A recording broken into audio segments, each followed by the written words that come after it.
안녕하세요. 대모다 기막힌 정의 박정호 목사입니다. 오늘도 새로운 하루가 시작이 되었습니다. 오늘도 주님의 은혜와 평강이 여러분들과 함께 하시기를 주님의 이름으로 기도합니다. 한 로마의 황제는요, 인생을 살아가는 지혜를 얻기 위해서 아침마다 신하가 문안할 때마다 이렇게 말해달라고 부탁했다고 합니다. 패하시어 죽음을 기억하십시오. 황제는 이 신하의 아침 인사를 통해서 날마다 죽음을 인식하면서 겸손하게 그의 삶을 지혜롭게 살았다는 것이죠. 또한 어느 그리스의 처리는요, 사랑하는 제자가 짧고 험한 세상에 대해서 우리가 태어난 이유를 물었을 때 이렇게 대답했다고 합니다. 그것은 진정한 영원한 가치를 알기 위해서이다. 여러분, 우리에게 주어진 시간은 그렇게 많지 않습니다. 바울도 너희의 삶의 세월을 아끼라 이렇게 말씀했습니다. 그러기 위해서는 우리의 삶의 진정한 가치를 알아야 되겠죠. 우리의 삶의 진정한 가치 누구십니까? 바로 예수 그리스도십니다. 오늘도 우리의 삶의 진정한 가치가 되시는 예수님을 붙들고 믿음으로 승리하실 수 있는 우리 날마다 기막힌 정오 식구들 되시기를 주님의 이름으로 기도합니다. 2021년 11월 25일 날마다 기막힌 정오 시작합니다.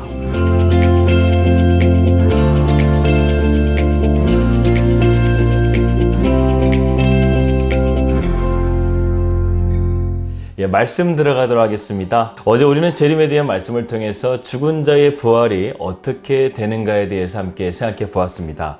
바울은 5장에서도 재림에 대해서 설명하면서 이제는 죽은 자가 아닌 산 자가 맞이하게 되는 재림을 어떻게 준비해야 하는가, 이것에 대해서 우리에게 말씀해 주고 있습니다. 하나님의 말씀인 성경은요, 주님이 다시 오심을 분명하게 밝히고 있습니다. 푸른 마르고 꽃은 시드나 주의 말씀은 영원한 것처럼 성경에 기록된 주님의 재림도 분명하게 우리에게 올 것임을 우리는 믿어야 되겠습니다. 그렇다면 주님의 재림의 때는 과연 언제인가? 이것이 문제죠. 바로 이것 때문에 오늘날 이단들이 그렇게 많이 득세하게 된 것입니다. 이 문제는요, 초대교회였던 데살로니가 교회 성도들에게도 아주 중요한 쟁점이 되었던 문제였습니다. 그래서 1절과 2절의 말씀 보게 되면 바울은 이렇게 말합니다. 형제들아, 때와 시기에 관하여는 너희에게 쓸 것이 없음은 주의 날이 밤에 도둑같이 이를 줄을 너희 자신이 자세히 알기 때문이라. 주님의 재림의 때는 언제 임할까요? 그것은 이 세상의 그 누구도 알지 못합니다. 심지어는 예수님께서도 나도 모르고 오직 아버지만 아신다라고 말씀했습니다. 어떻게 보면 이것은 믿음이 연약한 자들에게 큰 시험이 아닐 수가 없죠. 너무 막연하다는 것입니다. 그래서 어떤 사람은 재림에 대한 소망이 점점 사라지게 되고 또 점점 현실에 대한 소망을 갖게 되는 그런 사람들도 있었다는 것이죠. 마치 노아의 때와 같이 하나님께서 세상을 심판한다고 할지라도 아무렇지도 않은 듯 일상에 젖어 살아가는 사람들이 있다는 것입니다. 2절의 말씀 보게 되면 주의 날이 밤에 도둑같이 이를 줄을 너희가 자세히 알기 때문이라 이렇게 말씀했습니다. 여러분, 바울은요, 하나님께서 그날을 우리에게 알려주지 않은 이유가 있다고 했습니다. 그것이 무엇입니까? 바로 우리 때문에 그렇다는 거예요. 하나님께서는 우리를 너무나 잘 알기 때문에 이것을 미리 알려주게 되면 큰 문제가 일어날 것이라는 것을 하나님께서는 아시기 때문에 우리에게 그 날을 알려주지 않으신 것입니다. 만약 그 날이 확정되었다고 한다면 세상은 어떻게 될까요? 아마도 대혼란을 초래하게 될 것입니다. 이미 데살로니가 교회는 주님에 대한 재림에 너무나 빠져 살아서 자신의 일도 내려놓고 매일 기도만 하면서 성도들의 도움을 받아서 사는 자들이 생겨나기 시작했습니다. 그래서 바울은 그들에게 조용히 하고 자기의 일을 하고 성실하게 살아라 이렇게 명령하고 있습니다. 우리나라도 1992년도 10월 28일 이 다미엘 선교회에서 주님이 재림할 것이라는 이단 교제의 말을 믿고 수많은 사람들이 미혹되어져서 자신의 전 재산을 팔고 어느 한 곳에 모여서 하얀 옷을 입고 밤새 찬양하다가 그냥 잠들어 버리는 그러한 일들이 있었습니다. 1990년도는 한국교회가 영적으로 최고점을 찍었던 시점이었죠. 언론이나 정부도 기독교를 함부로 오늘날처럼 비방하거나 억압하지 못할 정도로 이 기독교는 선한 영향력을 사회 전반에 미치고 있었습니다. 하지만 과도한 교회 성경주의가 이러한 문제를 바로잡지 못하고 결국 교회는 1990년대 이후부터 쇠퇴기를 걷더니 지금은 어떻습니까? 교회가 문을 닫고 나라의 눈치를 봐야 하는 그러한 처지가 되어버린 것이죠. 교회의 진정한 영향력인 거룩함을 상실해버리자 교회는 겉은 번들어한데 속이 빈 속빈 강정처럼 되어버리게 된 것입니다. 하지만 여러분, 지금이라도 늦지 않았습니다. 우리는 다시 일어날 수 있습니다. 다시금 회복될 수 있습니다. 이제 세상적인 방법을 선택하지 말고요. 모든 성도가 기도의 자리를 엎드려서요. 하나님 앞에 참된 회개를 하고 주님의 긍휼을 구할 때 하박국 선지자의 말씀처럼 이 시대에 마지막 진정한 부흥이 임할 것을 믿습니다. 2절의 말씀을 보겠습니다. 주의 날이 밤에 도둑같이 이를 줄을 너희 자신이 자세히 알기 때문이라. 도둑이 자신이 언제 오겠다고 말해주는 도둑은 없죠. 그것과 마찬가지로 주님의 때가 그렇게 임할 것이라는 거예요. 또한 부모가 아이들을 집에 두고 금방 올게라고 했을 때 아이들은 계속해서 부모님이 올 때까지 긴장하면서 두려움에 떨 때가 있습니다. 부모님이 언제 올지 모르기 때문에 그렇습니다. 주님도 언제 오시겠다 우리에게 말씀하셨다고 한다면 우리가 기다리기 편했을 거예요. 하지만 주님도 그때를 알지 못하신다고 성경은 말씀하고 있습니다. 정말로 그때가 도적같이 온다는 거예요. 3절의 말씀입니다. 그들이 평안하다 안전하다 할 그때에 임신한 여자에게 해산의 고통이 이른과 같이 멸망이 갑자기 그들에게 이르리니 결코 피하지 못하리라. 여러분, 아이를 낳는 것도 어느 정도는 짐작이 가잖아요. 보통 10달에서 우리가 보통 아이를 낳는다고 생각하지 않습니까? 그런데 그럼에도 불구하고 날 것은 알지만 정확한 날짜는 알지 못한다는 거예요. 하지만 주님은 마태복음 24장 44절 말씀에서 이렇게 말씀하셨습니다. 이러므로 너희도 예비하고 있으라. 생각하지 않은 때에 인자가 오리라. 주님께서도 그때가 반드시 올 것인데 언제 올지는 우리가 알지 못하지만 너희가 준비는 하고 있으라고 우리에게 말씀하고 있습니다. 우리가 생각하지 않은 그때에 주님께서 임하실 것이라는 거예요. 그때가 언제가 될지는 모르지만 한 가지 확실한 것은 주님은 반드시 오신다. 이것을 우리의 마음 가운데 품고 주님의 재림에 대한 믿음을 가지고 살아가라는 것입니다. 4절과 5절입니다. 형제들아 너희는 어둠에 있지 아니하며 그날이 도둑같이 너희에게 임하지 못하리니 너희는 다 빛의 아들이요 낮의 아들이라. 우리가 밤이나 어둠에 속하지 아니하나니. 여기서 바울은 두 가지를 비교하면서 우리에게 설명하고 있습니다. 바로 어둠 가운데 있는 자들과 빛의 자녀들이라는 거예요. 이 재림을 준비하는 자들에게는 이 두 가지가 분명하게 세상 가운데 구분되어진다고 말씀하고 있습니다. 빛의 자녀들은요, 구원의 사람들을 가리켜요.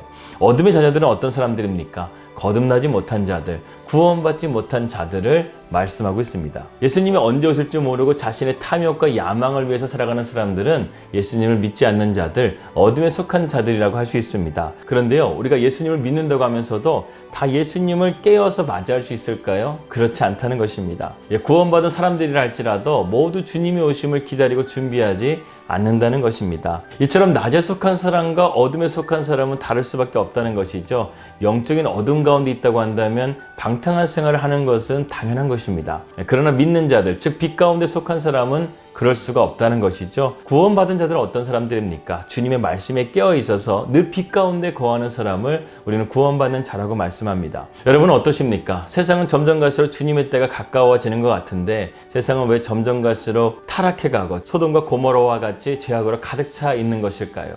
얼마 전에 제가 어떤 한 영상을 보았는데요. 지금 현재 세계에 보유하고 있는 이 핵폭탄이 다 터지게 되면 지구를 몇 번이나 터뜨려 버리고도 남을 정도로 많이 보유하고 있다고 합니다. 그만큼 세상은요, 얼마든지 지금 자멸할 수 있는 위기 가운데 있다는 거예요.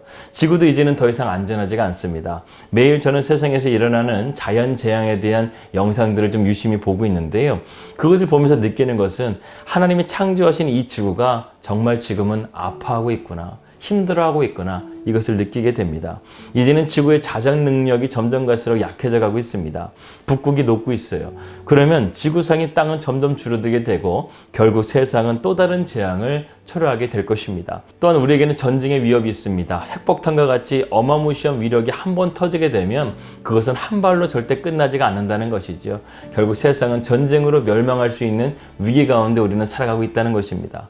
또한 질병의 재앙이 있습니다. 우리는 이미 코로나로 인해서 바이러스로 인해서 엄청난 재앙을 지금 받고 있죠. 이 바이러스에 걸리게 되면요, 그 사람의 인권이나 평등권은 더 이상 존재하지가 않더라고요.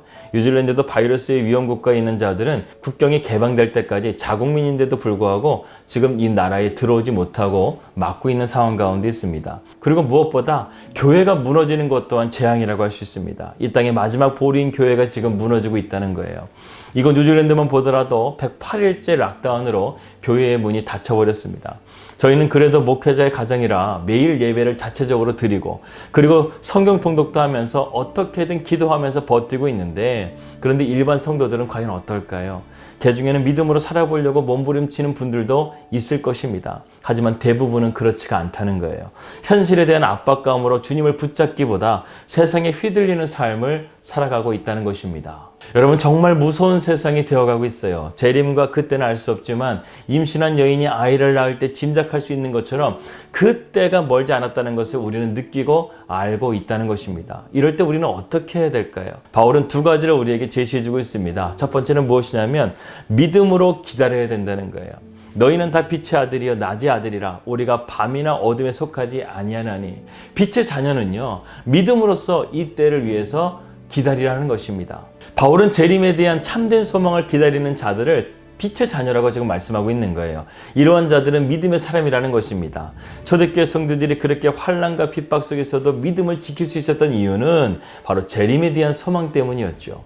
주님이 오실 것을 믿고 무서운 핍박과 시련도 인내하면서 그들은 믿음을 지키면서 주님의 재림에 대한 소망을 가졌다는 것입니다. 악은 언제나 우리의 믿음을 시험합니다. 우리는 절대로 이런 악의 세력의 믿음이 흔들리지 않고 믿음을 지키며 주님을 소망하며 내 안에 그리스도의 흔적을 늘 간직하면서 살아갈 수 있는 우리 날마다 기막힌 정원 식구들이 되시기를 주님의 이름으로 기도합니다. 두 번째는 늘 깨어 준비해야 된다는 것입니다. 6절의 말씀입니다. 그러므로 우리는 다른 이들과 같이 자지 말고 오직 깨어 정신을 차릴지라. 주님의 재림은 도적같이 임한다고 말씀하고 있습니다. 성경에서 말하고 있는 이 재림은요, 믿는 우리에게는 두려운 것이 아니라는 거예요. 오히려 이러한 재림을 통해서 우리에게 기쁨과 영광을 주기 위해서 하나님께서 지금 우리를 만나기 위해서 오신다는 것입니다. 그러므로 성도는 기름을 준비하는 다섯 처녀와 같이 항상 말씀과 기도로 무장해서 성령으로 충만한 가운데 믿음의 본이 되는 삶을 살고 전도의 사명에 충실한 열매를 맺으면서 살아가야 된다는 것이죠. 그럴 때 주님께서는 우리를 칭찬하시며 주님의 재림의 때에 우리를 들려주셔서 우리가 주님과 함께 영원한 천국에 살게 될 것이라는 것입니다. 여러분 재림의 때는 반드시 찾아옵니다. 그날은 우리가 죽는다고 할지라도요, 우리가 다시금 부활되어서 그 날을 반드시 보게 될 것이에요. 우리는 언젠가 재림의 주님이 구름 타고 오실 그날을 보게 될 것이라는 겁니다. 그리고 주님은 내 이름을 부르시고 우리를 천국으로 들이시고 영원한 주님과 함께 기쁨을 나누게 될 것이라는 겁니다. 그러므로 잠시 세상의 삶에 너무 큰 미련을 두지 맙시다. 물론 주어진 삶에 대해서 우리는 최선을 다해서 열심히 살아야 됩니다. 하지만 인생의 목적이요, 내 성공, 내 야망이 아니라 주님을 맞이할 신부처럼 주님을 기쁘시게 하는 삶으로 우리의 삶을 살아가야 한다는 것입니다. 사랑하는 여러분, 우리 끝까지 믿음으로 승리함을 통해서 주님이 오시는 날 주님께 칭찬받고 주님께 들림받고 영원한 주님의 나라에서 함께 기쁨과 영광으로 살아갈 수 있는 저와 우리 날마다 기막힌 정원 식구들이 되시기를 주님의 이름으로 기도합니다. 기도하겠습니다. 주님 감사합니다. 오늘도 우리가 재림에 대한 말씀을 통해서 하나님의 나라에 대한 소망을 갖게 하신 것을 감사합니다. 주님께서 오시는 그때를 우리가 알지 못하지만 지금 세상이 임박한 종말 가운데 임한 것을 우리는 느끼고 있습니다. 주님이 오시는 그때를 위해서 우리가 준비하게 하여 주시고 주님께 칭찬받는 종으로서 하루하루 우리의 삶을 최선을 다해서 살아갈 수 있도록 인도하여 주시옵소서. 주님을 사랑합니다. 주님 감사합니다. 예수님의 이름으로 기도합니다. 아멘. 세상은 점점 갈수록 하나님의 재림의 때에 이르고 있습니다. 그때는 분명히 우리가 알지 못해요. 하지만 하루하루 그 주님을 바라보며 내 사모하는 주님을 만날 그날을 기대하며 주님께서는 오늘도 우리의 힘이 되어주시고 우리의 도움이 되어주셔서 우리의 삶을 선한 길로 인도하여 주실 것을 믿습니다. 평안 하나 되시고요. 저는 내일 뵙도록 하겠습니다. 우리 믿음으로 승리합시다. 할렐루야.